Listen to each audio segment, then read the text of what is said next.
It is probably an understatement to say that Hunt Showdown's Tide of Shadows event has been a huge success.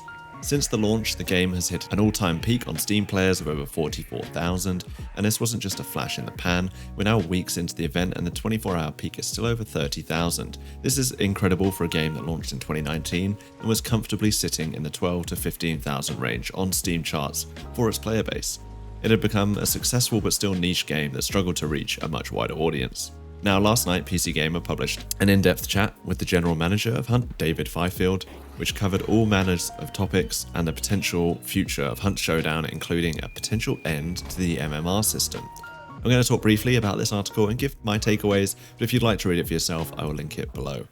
First off, the conversation turns to the new rain maps. Personally, I love the introduction of the rain maps. I was irritated at first by the volume of night maps that were mixed in, but since that's been corrected, I personally have had a great time. Fifield himself even says that they were surprised by the reception. I wonder if this is because of the negative attitude of the player base to night maps. Personally, I love the idea of night maps, but they're just too dark. I think the reason the rain maps work is because it isn't just consistent heavy downpours, it varies through the match and drastically alters how you play the game minute to minute.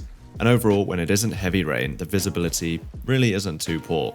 I wish they would amend the in-game lighting for night maps or give players a way to get more illumination.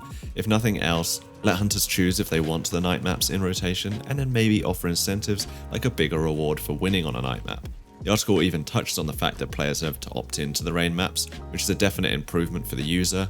Fifield references lessons they learned from the Inferno event, when the wildfire map was forced on players on certain days, and players got tired of this pretty quick.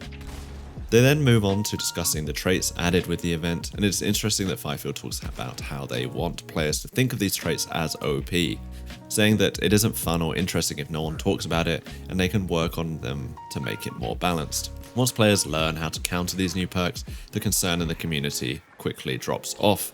I think this is definitely the way with, for instance, the instinct trait. When I saw that marketed, I was like, what, is everyone just going to have the dark sight constantly and just see where players are? Actually, in reality, it's pretty minor. It is helpful, but it's not telling you, it's not like ESP, like a hack. It's not telling you exactly where players are or anything like that.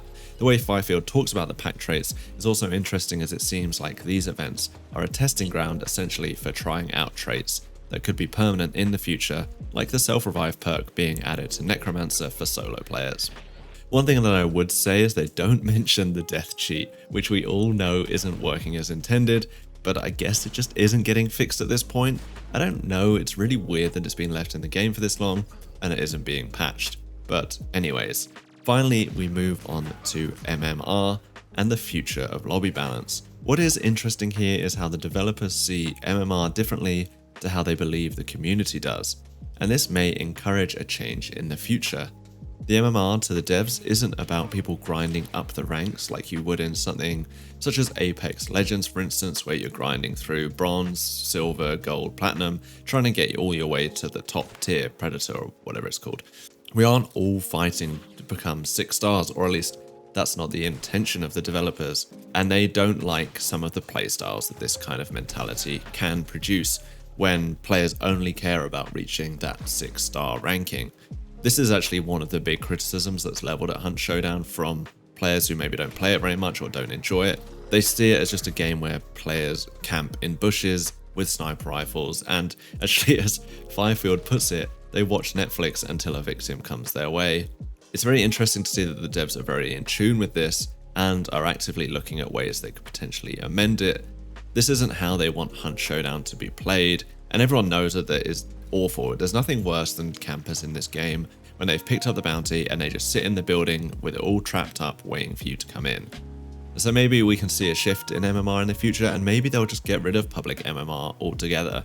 That could be a really interesting change. Obviously at the moment when you load into a game, you get the after action report where you can see the MMR of every player that was in the lobby, the kind of average MMR of the lobby. Could they just do away with that and people just don't know? Something similar to, I guess, what Call of Duty does, even though Call of Duty says there isn't an MMR, there obviously is. Could they just make it like, give each player a hidden MMR and they don't really know what the lobby is? That'll be interesting to see what the reaction of players would be. Would players like that?